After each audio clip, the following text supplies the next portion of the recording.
Olá,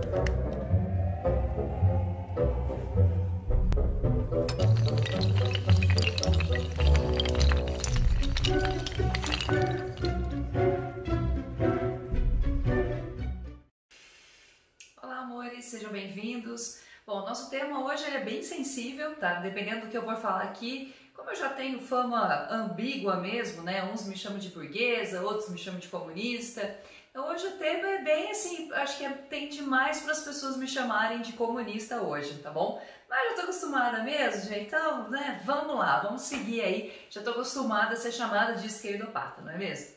Gente, hoje nós vamos falar sobre a estrutura fundiária do Brasil, tá? É uma continuação dos nossos temas anteriores, só que antes eu estava conversando com vocês mais sobre como se faz a agricultura no Brasil, né? Quais são as práticas empregadas, se ela é mais moderna, se ela é mais tradicional, se ela tem muito mais a ver com agronegócio ou não. Então nas outras semanas eu estava falando mais sobre agricultura e pecuária. Quando a gente fala de estrutura fundiária, a grande diferença é que esse termo vai relacionado com a organização e com a classificação das propriedades rurais. Então aqui, tanto faz se a pessoa produz galinha, se a pessoa produz gado, se a pessoa produz, sei lá, em larga escala cana-de-açúcar, ou se ela produz arroz em pequena escala, tá? Aí já tá quase milionária, né? Mesmo fazendo arroz pouco ali, mas já tá quase conseguindo ficar quase rica.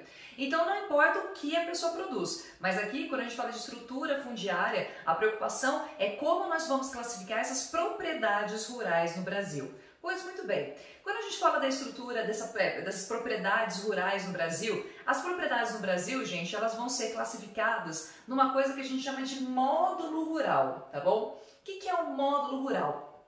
Módulo rural, gente, vai ser uma propriedade suficientemente grande para uma família de até 4 pessoas, para que essas 4 pessoas elas podem ter a sua subsistência e inclusive ter um certo desenvolvimento social e econômico, tá? Então pegou pela lei, tá? A segunda lei, isso é um módulo rural, é uma propriedade que é suficientemente grande para o sustento de uma família de até 4 pessoas. Vejam, gente, que a lei ela não especifica o tamanho desse módulo rural, ou seja, ele não vai falar que é 1000 hectares ou 10 mil hectares. Por que não? Porque esse módulo rural ele vai variar muito. Ele varia às vezes de município para município e de estado para estado, tá? Porque, olha, vamos entender que quando a gente fala de ter que ter uma propriedade rural suficiente para uma família de 4 pessoas ter a sua subsistência, veja que tem alguns lugares do Brasil em que muitas vezes a ecologia, né, o ecossistema, os solos ou o clima, ele não é tão propício para grande produção agrícola e às vezes nem pecuária, tá? Então por isso que quando você classifica uma propriedade rural, o módulo, né, qual é o tamanho desse módulo, vai depender muito das condições locais, vai depender muito das condições naturais daquela localidade. Se eu estou, por exemplo, numa área de caatinga, uma área suficiente para dar o sustento para uma família de 4 pessoas, às vezes tem que ser uma área maior do que aqui no Sudeste. Como no Sudeste a gente às vezes vai ter um solo que é muito mais fértil, né? Um solo muito mais ferruginoso, um tipo de clima que é tropical, chove bastante alguns períodos do ano. Isso facilita mais a produção do que você pegar lá na Caatinga, que muitas vezes o solo vai ser raso, vai ser um solo não tão fértil, um clima semiárido. Então essas situações locais, das próprias condições locais, né, naturais daquela localidade, interfere nessa questão de você ver o tamanho do módulo rural, tá? Então por isso que aqui, olha, eu não determino o tamanho, porque por lei mesmo não é determinada, sim pelas leis locais, tá bom? Ou municípios ou os estados. Muito bem. Dentro disso, nós vamos classificar então os latifúndios, os módulos rurais, eles podem ser minifúndios, eles podem ser latifúndios. Minifúndio, gente, é quando você tem propriedade que é até um módulo rural, tá bom? Então, se você tem uma propriedade de até um módulo rural, você vai ter, então, um minifúndio. Se você tem propriedades rurais, né, se você tem propriedades familiares, ou às vezes até empresas rurais, isso vai estar entre os minifúndios e os latifúndios. Por que latifúndio, gente? Sempre vai ser propriedades cujos módulos rurais são superiores a 600 módulos rurais. Ou seja, para você classificar como latifúndio, você tem que ter uma área superior a 600 módulos rurais, tá? Só que nós temos uma diferença desse módulo rural, ou perdão, desse latifúndio. O latifúndio ele pode ser classificado de formas diferentes. A gente vai ter o voltando. Não sei se eu vou cortar ou não, acho que eu vou nem editar para deixar assim mesmo, tá? Pra vocês poderem tirar sarro de mim. Latifúndio por dimensão são aqueles latifúndios que são maiores do que 600 módulos rurais, porém a diferença é que nesse caso a gente usa o solo, tá? É um solo que necessariamente está sendo utilizado. Diferente daquilo que a gente chama de latifúndios por exploração, eles também são superiores a 600 módulos rurais, mas aqui muitas vezes, ou praticamente 100% das vezes, vão ser propriedades que são improdutivas. O que significa terras improdutivas? Significa que você não está produzindo absolutamente nada. Tá? Você tem uma propriedade rural lá, latifúndio, né, maior do que 600 módulos rurais, então muitas vezes gigantesco, e você faz o que com ele? Nada, tá? Você deixa lá aquele terreno rendendo, de repente você vai esperar para fazer uma especulação, ou seja, para deixar para vender mais caro em alguma outra situação. Aí vocês alunos, né, muitos aí de direita, até aí ok, muitos de vocês capitalistas ferrenhos vão virar para mim e falar assim, mas professora, ele está no seu direito, afinal de contas, nós vivemos num mundo capitalista. E se a gente vive num mundo capitalista, então as pessoas elas podem ganhar dinheiro. Elas podem sim ficar lá fazendo esse acúmulo de dinheiro até, né? Podem lá fazer essa especulação imobiliária.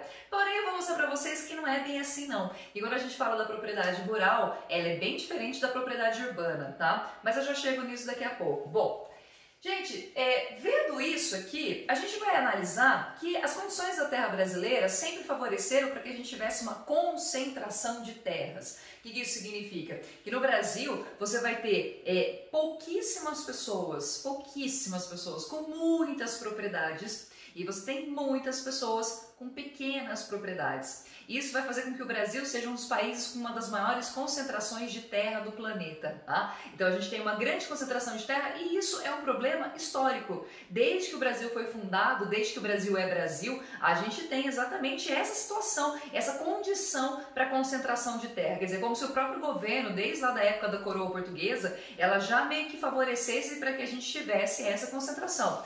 Por quê? Olha, vocês lembram quando a gente começa a ter a exploração do território brasileiro, quando os portugueses aqui chegam, como eles tinham que se apropriar das regiões, eles vão dividir as terras brasileiras em capitanias hereditárias e essas, por sua vez, a gente tinha as sesmarias. Bom, primeiro, capitania hereditária significa o quê? Essa terra, gente, ela literalmente era doada para pessoas mais ricas, influentes, aristocratas lá de Portugal. Então, se você era rico português, a tendência não digo, mas a chance grande de você ganhar uma grande capitania hereditária aqui no Brasil. E esses donos das capitanias hereditárias, eles poderiam, né, pegar essas sesmarias, essas propriedades rurais e distribuir entre seus colonos. Então os próprios colonos eles também poderiam receber propriedades desde que muitas vezes eles fizessem algum tipo de produção. Bom, as capitanias hereditárias elas foram colocadas assim, né, ficaram um tempo assim como sendo uma forma de ocupação do território brasileiro, porém não significou necessariamente que a gente tivesse de fato uma ocupação dessas terras e muito menos que a gente tivesse mesmo uma produção agrícola, tá? Então, por muito tempo, essas muitas terras que foram distribuídas, tanto para os grandes proprietários, como também para os colonos menores, e veja bem, né, gente, se eu estou falando de um período ali, 1500, 1600, até mesmo 1700, a gente não tinha tanta gente no Brasil, tantos colonos no Brasil, você tinha uma parcela grande da população que era escravo, e é claro que o escravo ele não ia receber terra do senhor, né, do dono ali da sesmaria, então a gente tinha uma situação que não favorecia de fato para que você tivesse a ocupação dessas terras, tá? Bom, veja que muito tempo depois, mas muito tempo depois, ó, só em 1850, é que a gente vai ter de fato uma nova legislação brasileira, uma nova lei brasileira que regulamentasse a propriedade rural, que regulamentasse o uso dessas propriedades. E ela vai ser chamada Lei de Terras, né? Eu acho que as pessoas muitas vezes são muito criativas, né, nos nomes. Então a gente vai ter a Lei de Terras de 1850. Na Lei de Terra, a gente fica especificado o quê? Que agora você não pode simplesmente ir lá e pegar uma propriedade rural, que era mais ou menos o que muitas vezes acontecia. Você tinha lá um grande fazendeiro, né, ainda nesse período aqui, né, antes de 1850, às vezes o cara era muito grande, fazendeiro enorme, ele ia lá e pegava terras que ele achava que poderia ser dele. Então muitas vezes era isso que acontecia. A partir desse momento não, a partir desse momento você tinha que comprar a terra, tá? Então a partir daqui você tem realmente um uso capitalista, a partir da compra. Só que assim, se você já era proprietário de uma terra, você não precisava comprar, já passava teoricamente para você, então já era muito simples. O limite entre as propriedades rurais, quem estabelecia eram os próprios proprietários. Então era eles mesmos que falavam, ó, a minha propriedade vai até aquele rio lá longe, sabe aquele rio lá? Então a minha propriedade vai até ali. Então ele meio que deu esse tamanho dessas propriedades. As propriedades que não tinham título, que teoricamente não pertenciam a ninguém, passaram a fazer parte da União, então pertencia ao Estado brasileiro. E era o Estado brasileiro que ia vender então essas terras. Só que o Estado brasileiro, quando começa a vender essas terras, ele faz de uma maneira, gente, claro que não era todo mundo que podia comprar, tá? Claro que pela própria legislação da época tinha que ser homem branco, tá bom? E para além disso, para que a gente não tivesse o risco de você ter muitos imigrantes que vinham para o Brasil e comprassem as terras, nesse momento a terra brasileira vai ficar muito cara, tá? Quando eles eram vendidos, mesmo essas terras públicas, quando elas eram vendidas por um preço muito inacessível, o que torna muito difícil para outras pessoas que já não fossem brancos, homens e ricas comprarem mais terra. Então, ao invés de facilitar o acesso, ele vai fazer também o contrário. Ele acaba facilitando para que a gente tenha mais ainda uma concentração, porque é uma lei que já era para você dificultar a compra por pessoas que eram mais simples, mais humildes, né, não tão ricas, e favorecia realmente a compra por pessoas que já tinham muito dinheiro, tá? Pessoas que já tinham propriedade de terra. Então, aqui, ao invés de a gente aumentar, talvez, as propriedades rurais do Brasil, ou dar mais acesso a pequenos produtores, a gente faz o contrário. Então veja que a partir desse momento já não é uma lei que de fato ajuda a regulamentar, tá? Ou ajuda a terminar a concentração de terras. Gente, a próxima lei falando ou regulamentando a questão da terra no Brasil, a questão agrária no Brasil, vai ser só de 1964. 64 também é o ano conhecido pelo golpe militar brasileiro. Golpe, tá? Não foi revolução, foi golpe. Bom, esse golpe, gente, então os militares, eles estabelecem esse Estatuto da Terra, tá? E o Estatuto da Terra, ele vai ter vários, se a gente lê ele, dá a impressão, gente, que tinha de fato uma vontade, entre aspas, de você fazer uma reforma agrária. Porque segundo o Estatuto da Terra, ele surgiria realmente para você fazer uma nova reestruturação, uma nova reorganização das propriedades rurais brasileiras, que você poderia, digamos que, ajudar a dar acesso, né, aos pequenos proprietários rurais. Então, quando você lê o escopo da lei, indica mais ou menos que você tinha talvez, não digo uma reforma agrária, mas um pezinho ali para uma melhor distribuição de terras. Na prática, gente, o que os militares fizeram não foi nada disso, tá? A gente não teve nenhum tipo de reforma agrária nessa época, apesar dos militares falarem dessa reorganização, o que de fato eles vão fazer, pensem que na década de 60 e 70, né, os militares queriam fazer com que o Brasil tivesse um desenvolvimento econômico, então eles vão ajudar bastante nesse processo de modernização do campo brasileiro, acesso a créditos rurais para os grandes proprietários. Então aqui, na verdade, o que eles vão ajudar são os grandes a ficarem ainda maiores, mais modernos, né, com práticas agrícolas mais modernas e voltando sempre para a exportação. E lembra que o Brasil sempre foi agrícola, né, gente? Sempre foi um país agroexportador. Então o que a gente realmente faz a nossa economia funcionar vai ser essa agroexportação. Bom, então o Estatuto da Terra, ele de forma alguma vai mesmo dar acesso à terra, mas a gente tem que dizer que uma coisa muito importante que vai ser dita pelos militares, espera aí, deixa eu pegar minha canetinha aqui. Uma coisa que os militares falam e um termo que eles vão usar, que é realmente muito interessante e que depois foi apropriado lá pela Constituição de 1988, é isso aqui, olha. Eles vão dizer, gente, que a terra, ela tem que cumprir a terra rural. Então, as áreas que estão nas propriedades, nas áreas rurais, né, o que não é urbano é rural no Brasil, tudo que é essa propriedade rural, obrigatoriamente tem que cumprir aquilo que é chamado de função social. Ou seja, os militares, olha como eles são bonzinhos, hein? Eles vão dizer que a terra, gente, ela tem que ser produtiva.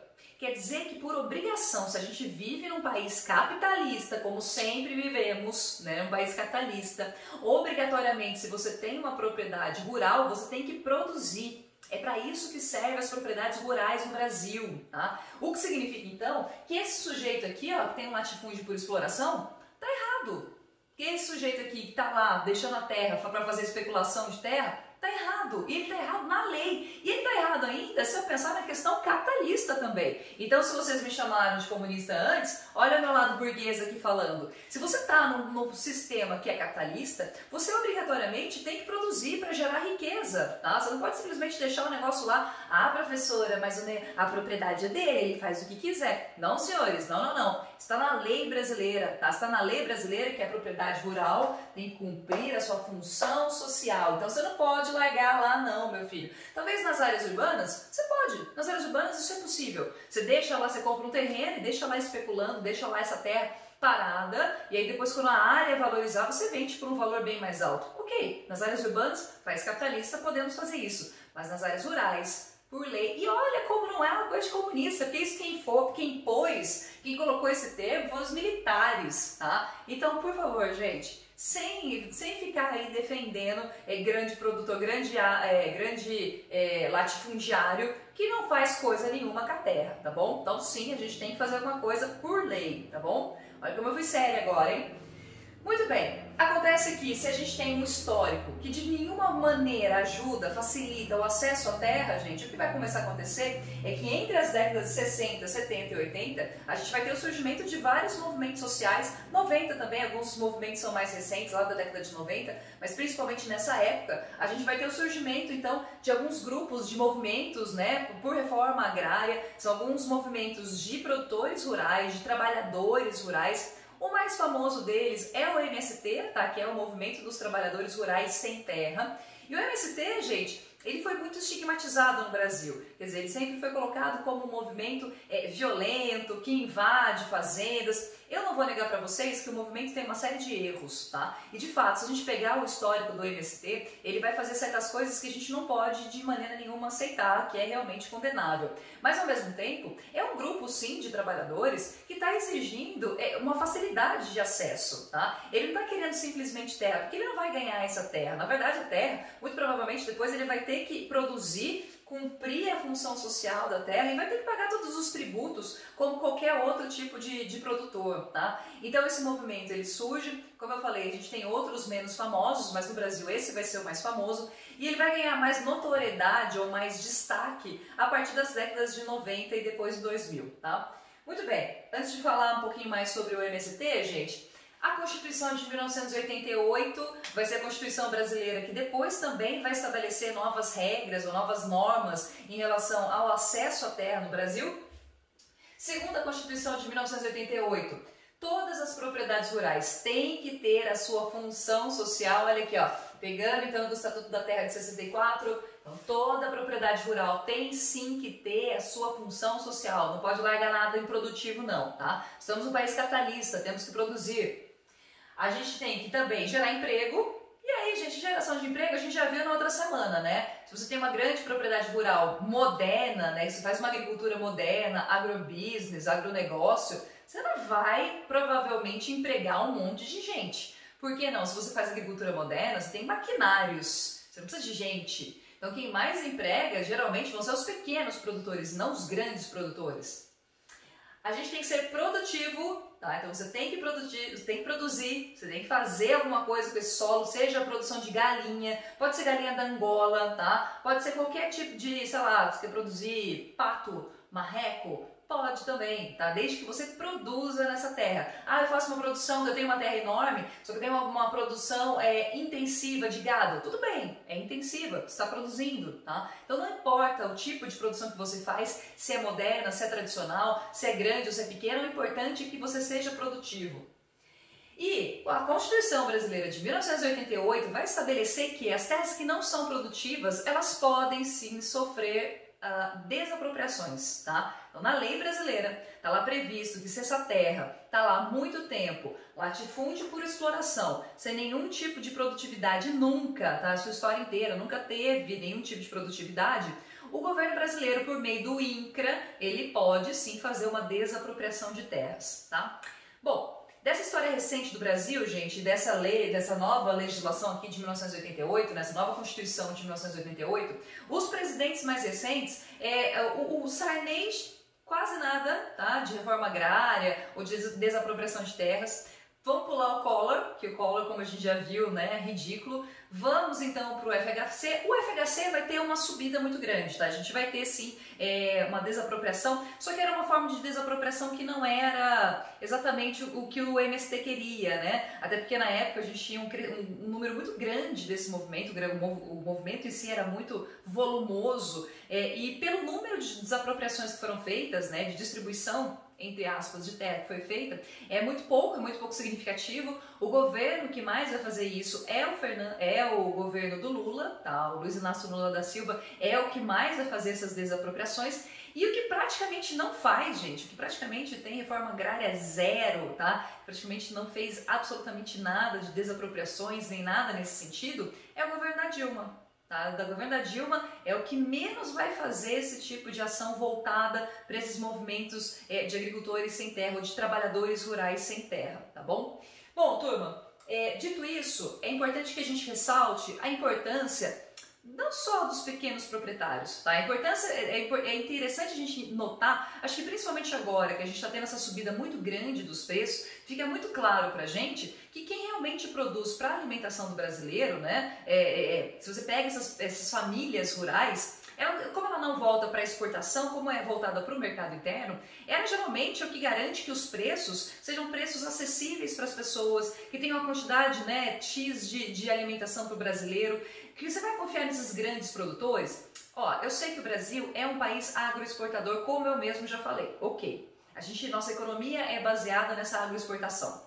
Só que a gente tem um mecanismo que quando esses produtores, esses grandes proprietários, eles percebem que eles podem ganhar muito mais dinheiro vendendo para fora, exportando, eles vão fazer e eles não vão dar preferência pro mercado brasileiro. E a gente chega a ter uma situação ridícula em que o Brasil, que é um país que tem uma área agricultável de quase 50, eu não digo, acho que é 47% de toda a terra brasileira, do território brasileiro é agricultável, né? Serve para você fazer agricultura. Se eu pensar no terreno brasileiro, né, enorme como esse, vários produtores rurais, uma produção agrícola gigantesca, e a gente tem que importar alimentos, quer dizer, você tem que pegar e comprar alimentos de outros países, principalmente com dólar, quase R$5, não sei se hoje está R$5, um pouco menos, um pouco mais, mas tem que comprar produtos em dólar num país que é tão grande, produtor, é algo simplesmente inacreditável, tá? E aí isso mostra como a gente tem que ter sim políticas para garantir a alimentação do brasileiro. E quem vai fazer isso, gente, não são os grandes, quem vai fazer isso vão ser os menores, vão ser os pequenos proprietários rurais. Bom, e se eu estou falando desses pequenos proprietários rurais, e eu falei da área, né, agricultável do Brasil, vocês vão perceber, eu vou colocar aqui em algum lugar, provavelmente na minha cara mesmo, provavelmente na minha frente, porque eu ainda não sei colocar pequenininho, ainda não consigo fazer assim, por enquanto, tá? Vou conseguir, provavelmente até dezembro eu conseguirei. Eu vou colocar um mapa para vocês, ou algum esqueminha, para demonstrar que a gente tem um número enorme de propriedades rurais no Brasil. Tá? Então eu tenho realmente muitas propriedades rurais no Brasil inteiro, praticamente todas as regiões brasileiras. Só que quando eu pego essas propriedades rurais, eu vou ter muitas, mas muitas propriedades rurais que são minifúndios. Então que ocupam uma área brasileira muito pequena.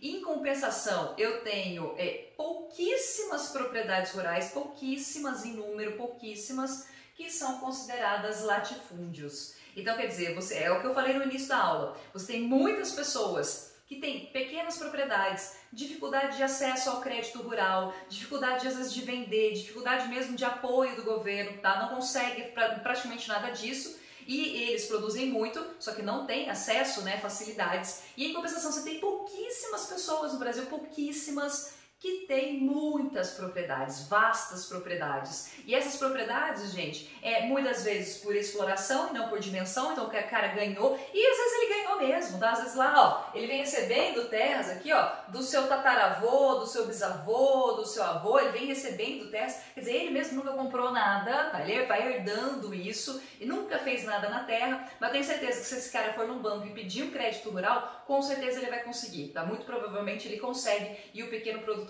não consegue. Bom, eu falei que eu ia falar mais um pouquinho do MST, só para não me alongar muito, tá, gente? O MST, nos últimos anos, gente, eu não vou dizer que ele não tem um viés, às vezes, violento, sim, tá? Quando ele faz, às vezes, determinados tipos de invasão de terras, às vezes a gente tem, sim, algumas parcelas desse movimento que tem, sim, um viés mais violento.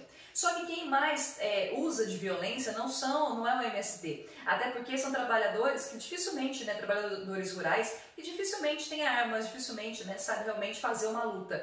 Agora, se eu pegar os grandes proprietários, eles têm muitas vezes empregados que são seus capangas, eles têm armas, e eles é que agem com muito mais violência em relação ao sem terra do que o contrário. Então é um estigma que muitas vezes eles recebem que não é verdadeiro, tá? Quem realmente age com muito mais violência são os proprietários rurais e não o MST. Para além disso, nos últimos anos, o MST, gente, ele tem feito certas organizações que sim, são incríveis. Eles têm se organizado em cooperativas, eles têm se transformado em áreas cada vez mais produtivas, tá? Mesmo sendo pequenos produtores, eles conseguem produzir bastante por meio dessas cooperativas. Eles fazem uso de agrofloresta. Agrofloresta, como eu falei para vocês, é um tipo de agricultura que é menos maléfica para o meio ambiente, tá? Ela é menos nociva para o meio ambiente, ela faz um desmatamento, mas bem menor. E ao mesmo tempo, atualmente no Brasil, o MST, gente, vai ser as cooperativas do MST vão ser os maiores produtores de produtos orgânicos no Brasil.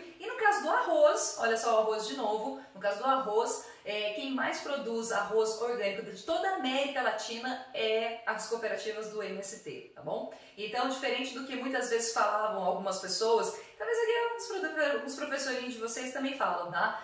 MST, a pessoa começa a ir no movimento, mas só porque ela não tem nada para fazer, depois ela ganha terra e volta para a cidade.